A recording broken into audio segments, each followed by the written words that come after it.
जो वो पंजाब के खिलाफ करना चाहते हैं। मैं पहली बात तो पंजाब के चीफ मिनिस्टर को ये पूछना चाहता हूँ कि हर रोज पंजाब में गैंगस्टर और टेररिस्ट जो आदमियों को मार रहे हैं, हर रोज एक मर्डर हो रहा है और उसकी रिस्पॉन्सिबिलिटी ली जा रही है। चीफ मिनिस्टर ने वो होम मिनिस्टर के साथ बात की कि अगर घुटने टेक दिए हैं उसकी बात नहीं मैं करूंगा, अगर उसने बात किया वो सबसे पहले बात करे कि पंजाब की लॉ एंड ऑर्डर के ऊपर क्या पंजाब में हो रहा है, कैसे वहां आम नागरिक को मारा जा रहा है, उसके बारे में आज तक चीफ मिनिस्टर ने अपनी जुबान नहीं खोली। और वहां जो कैंडिडेट्स हैं, चाहे वो आम आदमी पार्टी का था चाहे वो अकाली दल का था, इन लोगों ने गैंगस्टरों की ओपनली सपोर्ट ली है। उसके ऊपर इसने क्या किया जो गैंगस्टरों की सपोर्ट ली। सबसे बड़ी बात, चीफ मिनिस्टर को शर्म आनी चाहिए कि गैंगस्टर की वाइफ इंडिया छोड़कर भागी। इससे बुजदिल चीफ मिनिस्टर कभी पैदा नहीं हो सकता। मैं पंजाब के लोगों को कहना चाहता हूं कि डरो मत, ये बुजदिल और दिशाहीन चीफ मिनिस्टर पंजाब को मिल गया है, जिसने पंजाब को जो 80s के दिन थे उन दिनों से भी ज्यादा पंजाब में हालात खराब हो गए हैं। और जो हमारे आला ऑफिसर हैं, टॉप ऑफिसर्स हैं पुलिस के, उनको भी देखना चाहिए कि ऐसी जो उनकी स्थिति है, जो स्टेट को किस तरफ लेकर जा रहे हैं, वो पंजाब को काले दिनों से भी माड़े दिन आ। गांधी वहां पर लेके निकले, अपने आप सारा कारवां लेके चलेंगे, इस कारण से हार हुई है। और इस पर आपकी क्या? अब इस तरह की टिप्पणी का क्या बोलें।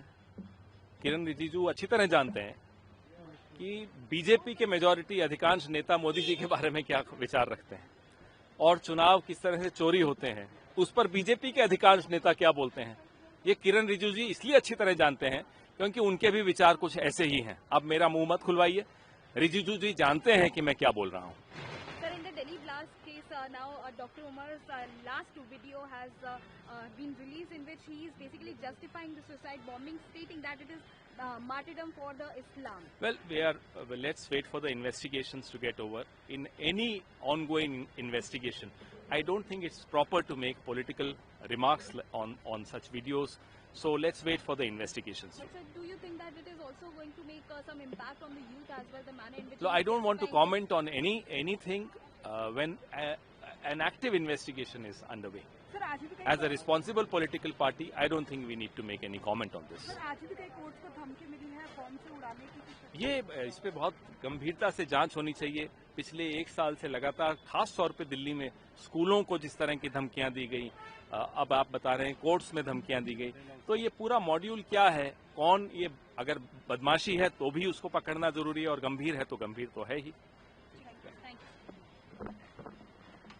अधिकृत रूप से आना चाहिए, जिसको भी कुछ कहना है जानकारी के साथ और समझदारी के साथ और जिम्मेदारी के साथ बोलना चाहिए। सर, डॉक्टर उमर जो सुसाइड बॉम्बर थे, उनका वीडियो भी आया है और वो जस्टिफाई कर रहे हैं, कह रहे हैं मैं पुलिस वाला नहीं हूँ, मैं पुलिस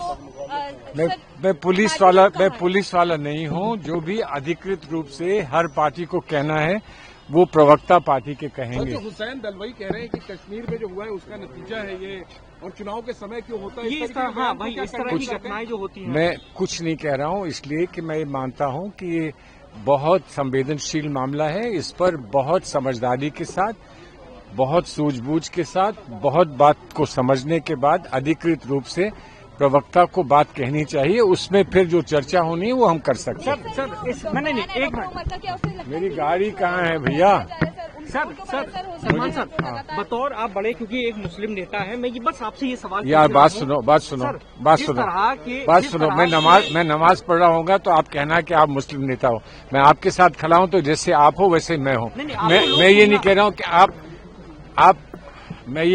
कि आप फलां मजहब के प्रेस के हो, तो आप मुझे क्यों कह रहे हैं कि आप मुस्लिम नेता? हम लोग भारतवासी हैं और भारतवासी के नाते कुछ जिम्मेदारियां हमारी हैं, कुछ चिंताएं हमारी हैं, कुछ कष्ट हमारे हैं, कुछ दुख हमारे हैं। उस पर हम लोग वार्ता कर सकते हैं, उचित समय पे वार्ता कर सकते हैं। पढ़े लिखे कहाँ इस तरह से चीजें हो रही हैं, मैं उस पर आपसे जानना चाह रहा हूँ। जो हो रहा है वो अच्छा नहीं हो रहा है, जो हो रहा है वो अच्छा नहीं हो रहा है, लेकिन उस पर भी बात कही जाए तो ऐसे कही जानी चाहिए कि कोई ये ना कह सके कि ये भी अच्छी नहीं है। ठीक है ना, बात समझदारी से, सूझबूझ के साथ, जिम्मेदारी से कहनी चाहिए।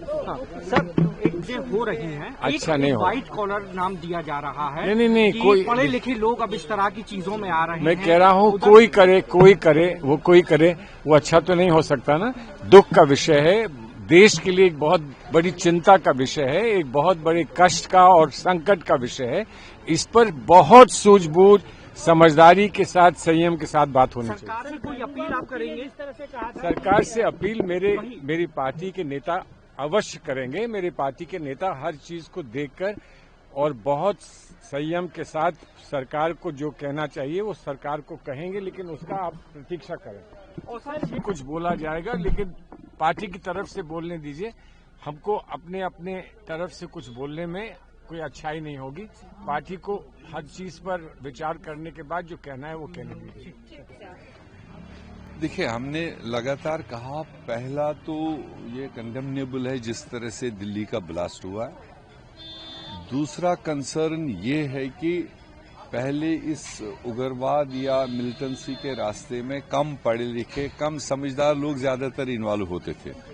मगर ये बहुत बड़ा कंसर्न है कि जिस तरह से ये एक्सपोज आ रहा है सामने कि इसमें ऑलमोस्ट पढ़े लिखे, हाई क्वालिफाइड लोग इन्वॉल्व हो रहे हैं, इसका मतलब कोई बहुत बड़ा मामला पीछे से कहीं न कहीं चलाया जा रहा है। और देखा जाए तो ये कहीं न कहीं सिक्योरिटी लैप्सेस भी है। अगर इतने दिनों से, ये एक दिन का तो खेल है ही नहीं, बहुत दिनों से ये तैयारी हुई होगी, ये नेटवर्क तैयार हुआ हो, तो कहाँ थी हमारी एजेंसी सोई हुई? तो वो दोनों तरफ। तीसरी चीज ये है कि पर्सनस इन्वॉल्व होते हैं, जैसे इसमें ये डॉक्टर उमर है या मुजफ्फर है या क्या क्या नाम है इनके, तो उसका मतलब नहीं कि पूरे कौम को टैग किया जाए। कौम तो बहुत बड़ा है, ये सबका कंसर्न है।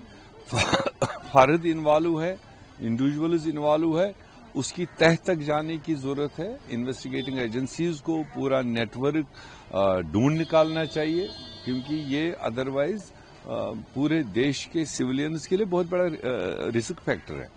तो ये एजेंसीज को देख लेना चाहिए। मगर इतना दिल्ली लाल किले के सामने हो, जो हाई सिक्योरिटी एरिया माना जाता है, तो वहां पर इस तरह का ये ब्लास्ट हो, ये भी एक मैटर ऑफ कंसर्न। लेकिन सर हुसैन दलवाई जिस तरीके से इस चीज को जस्टिफाई कर रहे हैं, वो कह रहे हैं कि अगर एक कौम को इतना दबाया जाएगा तो कहीं ना कहीं आक्रोश तो देखने को ही मिलेगा।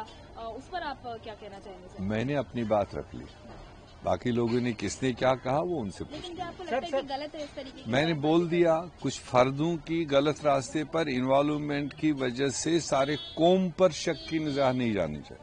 जो इसी कौम में और अच्छे बड़े लोग हैं, अच्छे ओहदों पर नेशनल सर्विस दे रहे हैं, देश की सर्विस दे रहे हैं, उनको भी इसकी शक की निगाह में नहीं लेना चाहिए। इन्वेस्टिगेशन के आधार पर जो पाया जाएगा उसको कानूनी तौर पर सजा हो। सर मैं वही आपसे पूछ रहा था, जो पढ़े लिखे लोग हैं, एक ये थ्योरी है कि अब पढ़े लिखे, पहले कहा जाता था कि जो अनपढ़ लोग होते हैं, अब पढ़े लिखे लोग इस तरह की चीजों में आ रहे हैं। आपको लगता है कि सरकार को एक नेतृत्व करना चाहिए और इन सब इश्यूज पे, और क्या कश्मीर के अंदर जो पढ़े लिखे युवा हैं, क्या वो 370 से खुश नहीं है या भटके हुए हैं? देखिए, पर्टिकुलर इश्यू को लेकर नहीं लेंगे, मगर कहीं न कहीं ये देखा गया कि जो दूसरे जमातों की तरफ से, दूसरे नेताओं की तरफ से जो वक्तन फवक्तन बयानात आते हैं, वो कहीं न कहीं आज की यंग जनरेशन को कहीं न कहीं टच करता है।